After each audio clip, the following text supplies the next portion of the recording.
Hello, and welcome to Speakers Talking About Speaking. With me, Lee Jackson, the President of the Professional Speaking Association in the UK and Ireland.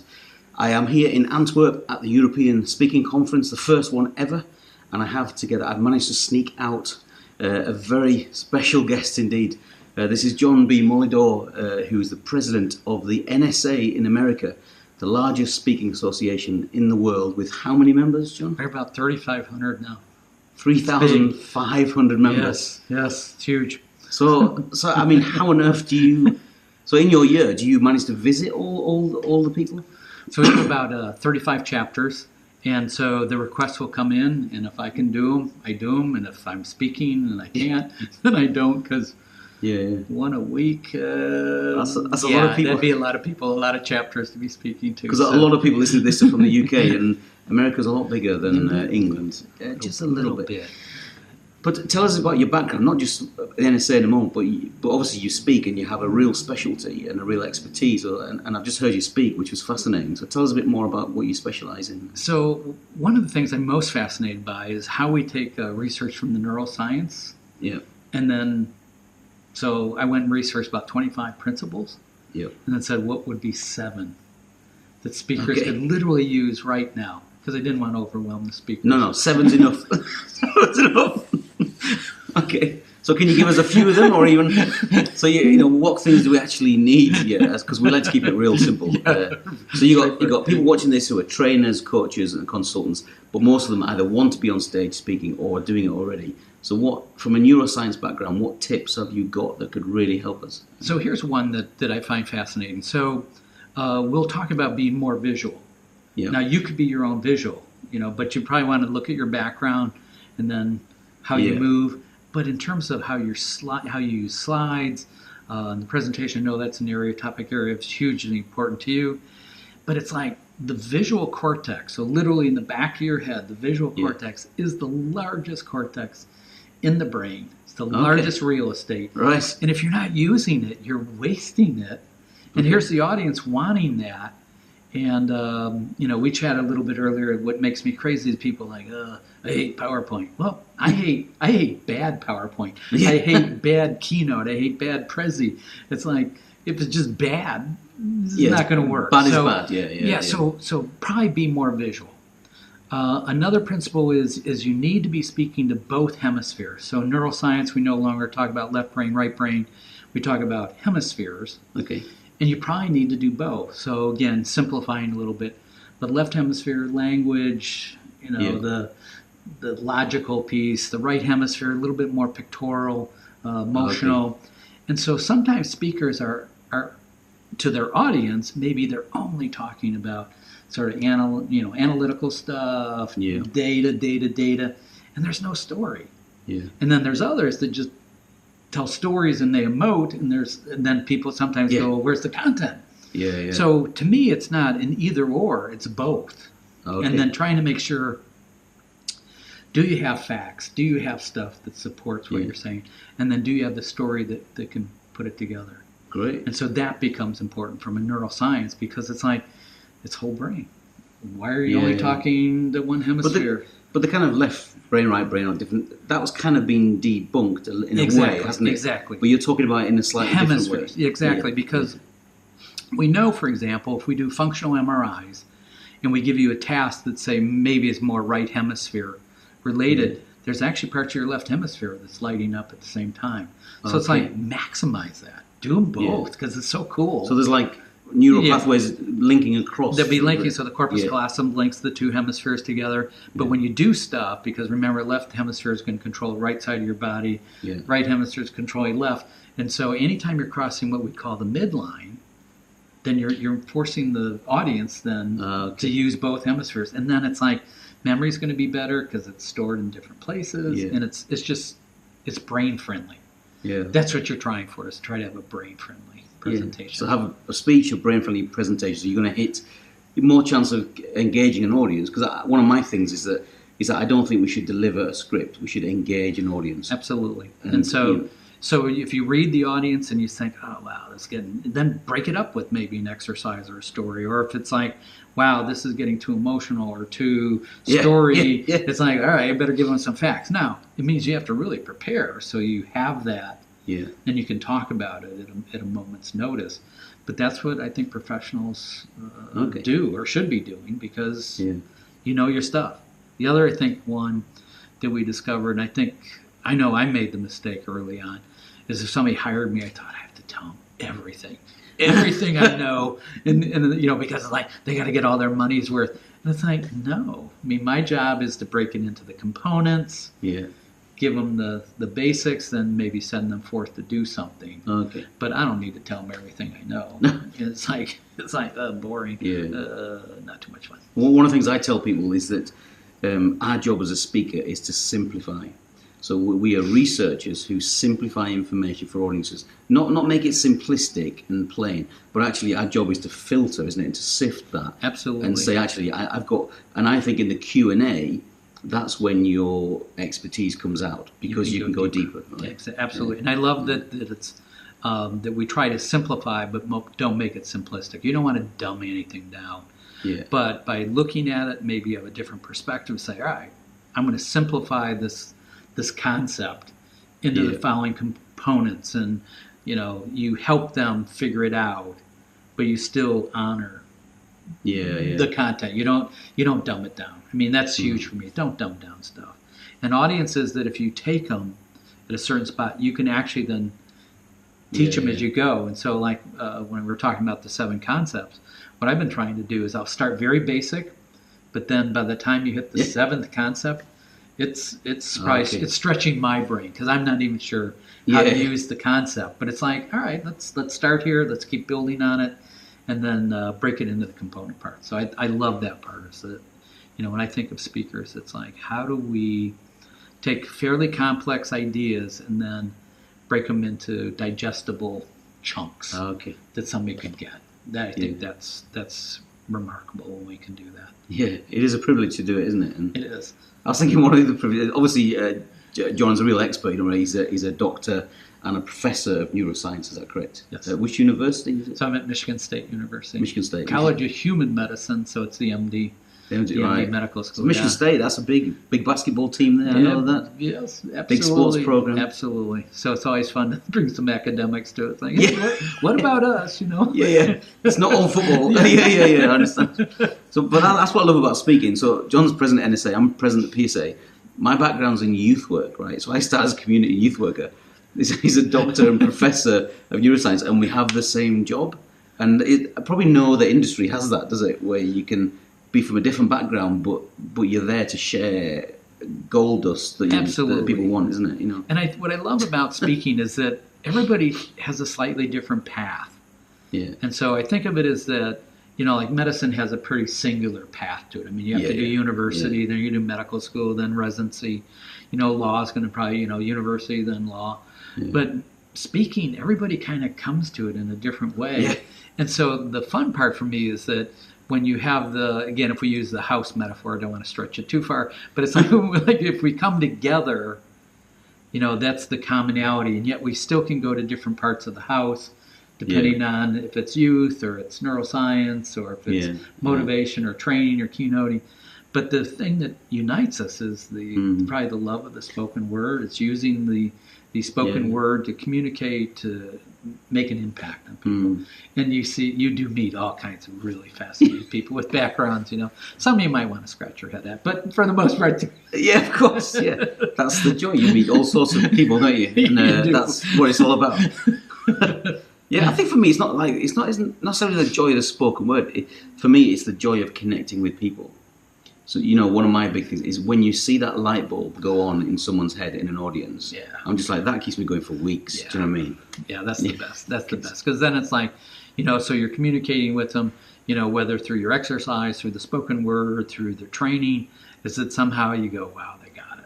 And then that tells you, or tells me, I probably did this right. Or there's times where it doesn't, and I got to go, that didn't work. I got to redo that, or I have to figure out another way or another metaphor to use or story, or how do I package the facts so I can have those light bulbs go off. So yeah, that's the best. That's the best. So a couple of quick questions just to finish, because you packed so much into your presentation, which incidentally did go a bit wrong at times, because we had issues with clickers, didn't we? The clickers weren't working, and then somebody jumped in to help me out, and then actually loaded the wrong slide deck. I'm hitting the clicker, and it's like, hey, that's the wrong slide. We have the whole wrong. So it's like, the proverbial talk amongst yourself. Then I walk back, Lee's helping me, which one? So just to clarify, that was the PA guy that put the wrong deck slides on. I tried to help him out because his clicker wasn't working, and it was a bit of a disaster. But it's a relaxed atmosphere, wasn't it? It was. And it's just not a phrase you want to say. His clicker wasn't working, and it wasn't. Yes, it wasn't happening. Just somewhere in the translation here, I'm sure. So you've got. He's being naughty now. I was going to ask you a question. I'm not sure it's gone. It's gone out of my head. The brain. Yeah, humor will do that. Sort of pull that right out of your left hemisphere. It was something really. So the neuroscience, the brain stuff. Yeah, that was it. Yeah, you said the comment of it was a relaxed atmosphere. So it was a smaller group. It's an emerging group, and so what's fascinating is I think they also were able to see how we help each other, because you were able to jump in and try to get the the remotes to work, and then I think they watched me as like, well, am I going to get all angry or upset? It's like, no, I just go back here, you correct it, and then you come back and you pick it right up, and away you go. So I think audiences tend to look at us to see how they might react, and we're like, hey, it's fine. No big deal. Then they're kind of like, oh, okay. And, once we got back up, they clapped and was like, all right, let's go. So that's good. So you said some really interesting things. But one of the things you said to me on the presentation is you said that when you're stressed, your brain shrinks. Yeah. So stress, So dehydration and stress will shrink your brain. That's probably the last thing you want going on if your brain is starting to shrink. You're trying to recall what you wanted to say a few minutes ago. So we know those two, and then I also mentioned that we've discovered recently that when you sleep, the brain shrinks, but that's a good thing. Yeah. But dehydration and stress are not really good, because dehydration, again, is starting to shrink, but stress is then you're also dumping not very good chemicals into your brain. And first, again, depending where you're at in your career, a lot of times people as speakers, they get into their head and they start saying things like, oh, they didn't laugh at this, or they didn't like that, or oh, I'm going poorly here. And you got to get out of your head. It's like, so I think the state of, hey, I'm here to share, that's all I can do. I can't be responsible for my audience's learning. I am responsible for setting the environment to try to get the learning to be maximized. But the dehydration and stress. So every time I talk about presentation skills, and I teach that, whether it's coaching to executives or in larger groups like I was earlier this week, they always ask me about anxiety, and they think that there's a magic switch to switch off. And I say, well, everybody gets nervous. They just deal with it in different ways. But for me, it's about having a routine that reduces your stress. Because people get nervous a month before because it's in the back of their mind. Exactly. And I think I love the idea of the routine. I mean, you can do the deep abdominal breathing, work your routine.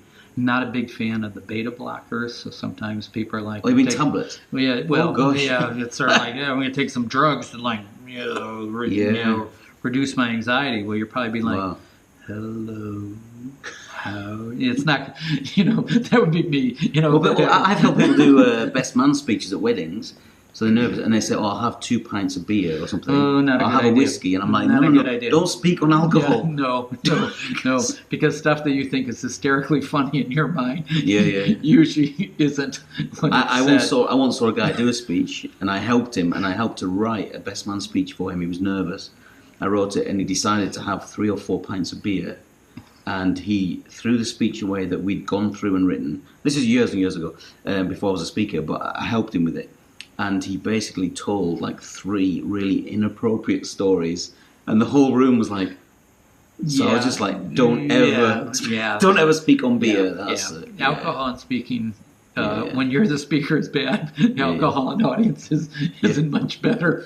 So as we said, try to avoid. So many of us are like, all right, when is the speech? And so like as we had today too. The other thing is after lunch speeches. What's really happening is the blood from the brain is rushing down to digest the stomach, and the eyes want to follow. And so you better pump it up a little bit, or put some energy in the room, because otherwise. They're coming down, and you want to keep. And that's just a physiological thing. Just a physiological. So if you know that in terms of where it's placed, then you can take the energy a little bit lower. So remember, the session I followed is sort of meditative. It's like, okay, so let's start here, but then I want to start cranking it up again. But if I hit it too high, they're like, oh, man, I'm in my mellow stage, and you just knocked me out of it. I want to come down. So there's some physiology stuff that you should pay attention. Alcohol is not good for yourself, probably, as a speaker, and it's probably going to have a different effect in the audience. Again, alcohol, by serving as a depressant, then people feel less inhibited, and so that's where people start telling you what you should be talking about or commenting on it, and then you get this funny dynamic, sort of the heckler. Well, we have a lot of people in the PSA. They'll quite a few of them do after dinner speeches. That's hard. And some of them are telling me they end up on at 11 o'clock at night, and everyone's had 4 or 5 pints. It's free alcohol all night. That's a tough gig. That's a tough gig. That's very tough. It's like, whoa. I always think in the workplace, if you're doing anything in the workplace, you've got to understand that if it's during the day, at least they're paid to be there. So you're going to have at least a bit of attention. If it's an evening do, they're not bothered, are they? So those are off. Yes, that's great. Well, thanks, John. So how do people find out a bit more about what you do as a speaker? Have you got a website and stuff like that? So basically, they can Google me, John B. Molidor. That's Molidor. And stuff will pop up on NSA great. As well as. So there's a big. So anyone can go to the NSA convention. That's in July. It's going to be in July in Orlando, Florida. It's going to be a blast. The co-chairs have been working on this for close to 2 years, and so we're talking with the Disney people to try to integrate. We're hoping to get a technology surprise for people, and great. And then we worked with the hotel to see that they'll honor the hotel rate a little bit before and after the convention. So if you want to bring family, so we're trying to make it very family friendly, and the whole theme that was very important to me still is that I gave all the co-chairs in each one of the events. I said I want you to be the concepts of big brain, big heart, big ideas, and bigger business. Don't care how you do it, but those are the big pictures. The only question was, how do you move us from the club mentality to the profession? Because I think the club mentality for many associations, ours included, started there. But now as we've matured over the years, now it's like, hey, profession. So today's talk was, you gotta fact check yourself. You can't keep saying stuff that's not true or that's wrong. And just because you've heard it, doesn't mean it's true. It sounds great. It's like, I could weave that into my topic. It's like, it's wrong. No. It's not true. So I think as long as we move in that direction. So that'll be good. And that's going to be Florida. I'm going. I can't wait. It's going to be fantastic. I know there's at least 20, 25 UK people going over, and it just happens to be in Florida and in Disney. So it's going to be a bit of a downer having to go there. I'm looking forward to it. You'll suffer through it, you know what I mean? So, it's great. Have a pint. Okay, I'm going. So, thank you so much to Dr. John B. Molidor, President of the NSA. Thank you for your time, and it's just fantastic, John. And this is Speakers talking about speaking with one of the speakers, with the President of the largest speaking association in the world. Thank you, John. Thanks, Lee. Thanks. Thanks so much. Appreciate it.